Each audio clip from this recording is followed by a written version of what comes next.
Thank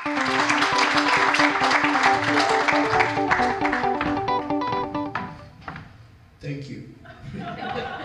How's everybody doing tonight? I don't hear you. How's everybody doing? Okay. Well, like I said, my name is Florentino Francisco. I go by the name of Flowfunk. In first grade, my first grade teacher gave me the name Flo, and it kind of stuck with me. It just took me too long to write my name on a piece of paper, so she was like, just write Flo instead. So, call me Flo. I don't normally do these kind of talks. When I'm on stage, I typically dance a little bit, so it's a little different for me. I'm actually going to have everybody stand up real quick. We've been sitting for a while. If I can get everybody to just stand up. We're going to do a little something. I wasn't planning on doing this, but it just came to me now. So we're going to do a little dance lesson. So I'm going to share what I do with the kids, with you guys right now. So the main dance style I do is popping. I also do a little bit of breaking. Well, I started out as a breaker, a b-boy, and then after a few years, moved on to some other dance style, which is popping. So I'm going to show you guys a little bit of what that looks like. So popping is that robot stuff that you guys have all seen probably before, right? It's also waving, and it's also tutting.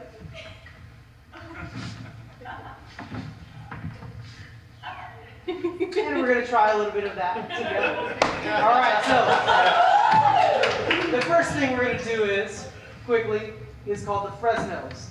This was started in Fresno, California. So it looks like this. It goes 1, 2, 1, 2, 1, 2, 1, 2. So let's just try that real quick. So from here, let's take our left hand. Left hand will come up. Wrist is broken. And then we'll switch to the other side. 2, 1, 2. Good. 1 and 2.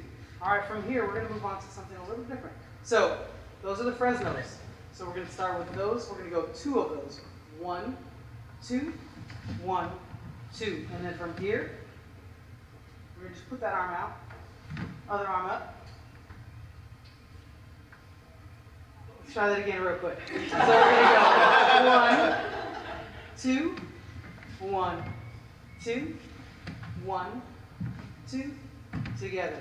From here, up, and turn. And from here, at your waist, bend. Turn back forward.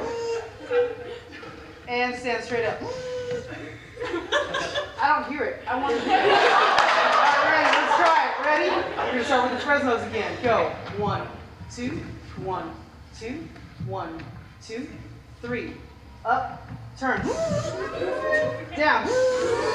Turn. Straight up. And from here, have a seat.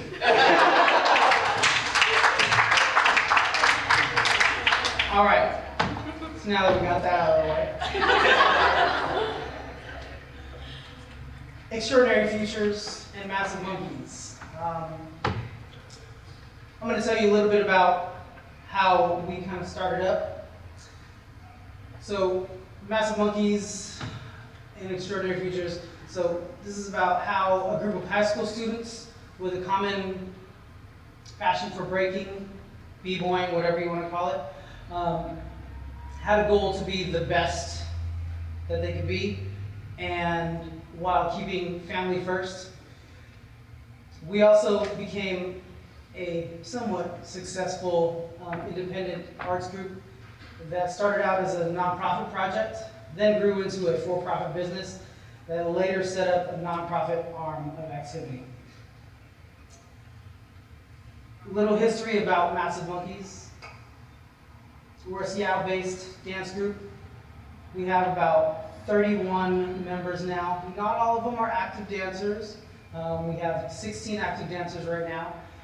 We have 2 DJs, we have MCs, we have graffiti artists, and some are just really good friends of ours that don't really do anything. Don't tell them I said that. We've won all the major dance competitions nationally. We've also won a lot of the big ones internationally. The most recent one was the World Championship in South Korea. We were also finalists on America's Best Dance Crew on MTV. We also opened up our own studio, which is down the street from here in the International District, right on King Street. So we've been open there for about 2.5 years now, and we've had, I want to say, over 600 students in there within the first 1.5 years. So I'm not doing too bad.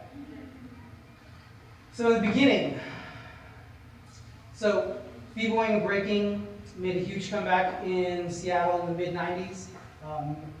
Massive Monkees was comprised of 2 crews. So we were kind of the 2 last crews in the Seattle area that were still into it. A lot of the crews kind of just died out or started doing their own thing, or it wasn't the cool thing anymore. So it was the Massive Crew, which stood for Manifesting Abstract Street Styles in Various Elements, and the Untouchable Style MONKEES. I was actually a part of the Untouchable Style MONKEES, but I was friends with everybody in the Massive Crew. We went to Franklin High School. I had classes with each one of them pretty much. I had like art class with Jonathan. I had weight training with Mo. So we all kind of just grew up together. We shared this passion for the dance. We really danced everywhere we went. We performed at school assemblies, talent shows, parties, festivals, and at after-school programs and summer camps. A lot of us actually started working at the after-school program at Kimball Elementary. Does anybody know where Kimball is? Kimball on Beacon Hill? All right. So there was about 5 or 6 of us that started working at that after-school program, and whenever we would have to travel and do shows, our boss kind of just like looked at us like, really, you guys are all gonna go again? So we would leave him with he was down a few staff members, but usually worked out okay. So doing all that community work, we were essentially a nonprofit group. We would do shows for free. A lot of people said, oh yeah, it's good publicity for you. You never know who's going to be in the audience. They might see something they like. So we got that a lot. Our first paying gig was at the UW at a hip-hop show. And that was right there, the Mountain Brothers show. This was in early 2000. So a lot of us were about 18, 19 here. So we got paid $200. We got the big bucks. And there was 15 of us, so we all had to find a way to split that. Didn't do that. What we did was, well, actually in the early 2000s, so these are some of the other acts that we opened for: Alicia Keys, Jay-Z, Nas, KRS-One, 50 Cent, and then we also did Summer Jam for Cube at the Gorge. So we opened up on that top corner. We opened up for Nas in 2004 at Bumbershoot. We were also, does anybody remember the Sonics?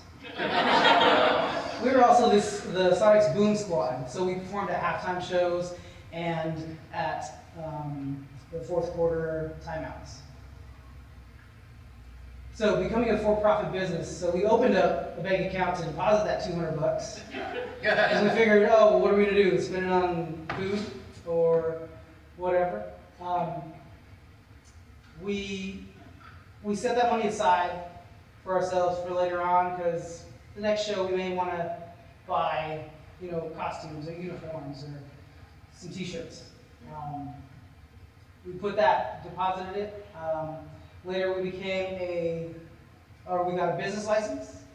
We became a limited liability company in the LLC. From there we had monthly crew meetings, kind of like the other organization, Soil. We didn't have a leader in the group either. All 20 of us at the time kind of had equal say. We would vote on everything. sometimes we wouldn't come to any conclusion just because there's too many people there. And all the funds we ran through that LLC. We also started booking our own shows. That picture right there, see, we're big time. We got Massive Monkees at the Brock at Quality Inn. So that was a show that we actually did at one of the colleges in the Midwest. So some of the challenges and obstacles we ran into were we didn't trust any of the managers that we worked with, or just people we worked with in general that managed our shows. They took advantage of us. They took a larger cut than they would say, and just, it wasn't working for us, so we started doing it ourselves. Like I said earlier, it was pretty difficult for us to make crew decisions. There were just too many cooks in the kitchen. So we kind of had to find a way to change that up. We put together like a leadership team. Not really having any leaders, just kind of like a board, per se. When booking our own shows, it was hard for us to do that because the info that we gave the clients wasn't consistent. We would give different rates. All right, we'll do it for $100. No, we'll do it for 500. So of course they're going to go for the 100, and then the other guy's going to say, well, I was just talking to them. Why did you give them a lower amount or something? So it just didn't work for us that way. So we finally had one guy kind of leading that part and doing most of the bookings for us. Another challenge was keeping a full-time job while doing what we wanted to do. Some of us, like I said, worked at after-school programs, and that was just like from 3 to 6. We couldn't really find any work that would let us go on tour, be out 3-4 times a month to do shows around the area. Also, it was hard for us to find time to do charity work or pro bono work. So over here is Jerome with some of his students at Jefferson Community Center. We started dancing and practicing over there. These are actually some of the kids that he's been working with since, I don't know, mid-2000. The guy on the left side, he just recently graduated at the UW. So, and here's when he was like a freshman in high school. So we found time to give back. We made time to give back to the community. We did as many free shows as we could, as long as it was in line with our family and crew values. Most of us became teaching artists. We started breakdance clubs at elementary schools and at middle schools. And the motto that we kind of live by is each one teach one. So that means if I learn something, I'm going to go and teach somebody else, obviously. The only way a culture, the hip hop culture, is going to survive is if you pass it down to the next generation. So we had some mentors growing up, and then we want to now become those mentors and pass it down to the next generation. So before the LLC, we started talking about doing our own nonprofit, since we were doing so much work in that sector already. But it wasn't until 2012 when two of the crew members, Jerome and Joe, went to the Philippines and taught at an orphanage over there. So that was actually in Ormoc, Philippines. It was Jerome's hometown. And from there, he was just like, I think we really need to finally start doing something with the community, being able to give back to them.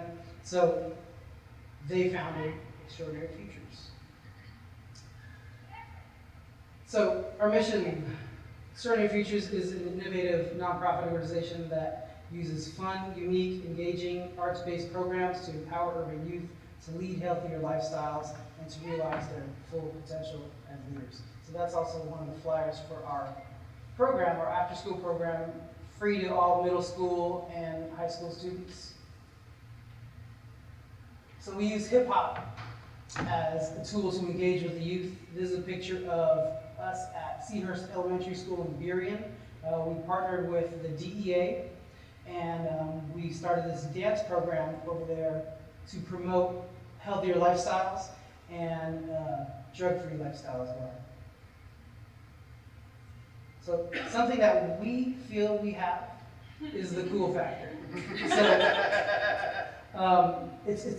I feel like this is missing in some of the other organizations, but we feel that we have this because hip hop started out because everybody wanted to be cool. So, and a lot of the battles and a lot of the competitions happen because one guy wants to be cooler than the other. So even with MCs, rappers, when they battle, they usually diss their opponent, right? They put them down. Same thing in breaking. If they're at a party and the song comes on, some guy does a move on the ground, oh, I got a better move than that. And the next guy's gonna come out and do something even cooler. So hip hop kind of started because of that cool factor. It's not the only reason, but it's one of them, I think. Massive Break Challenge is also one of the programs that we have been putting on for the past, I think, 7 years now. It's Seattle's largest regional B-boy, B-girl battle for middle school and high school students. We offer weekly training sessions every Monday and Wednesday at our studio. We also host monthly preliminary battles where we get all the high schoolers and all the middle schoolers to come together and kind of just share their dance with each other. We also set up battles and dance-offs. And just recently at Folklife Festival, we had our grand finale. So there we support nearly 20 schools around Washington, up in the top right corner. Some of the winners from the competition were from Auburn High School, and we had about 50 or 60 youth participating in that. Some of them were on stage for the very first time at this event. We use that as a way for just the kids to be able to showcase the skills that they've been working on for however long they've been doing it. Some of them have been doing it for about 8 to 10 years, and some of them about 4 or 5 months. So it's really just a way for us to get those kids all together and share with each other. So a couple of things I just want you guys to take away from this is each one teach one. Think about that. Think about what that means to you. And always being a student, always learning. Share your passion. I shared mine up here on stage, doing robot and stuff. Whatever you're passionate about, share that. And build a support team, because it's harder to do it alone. Thank you.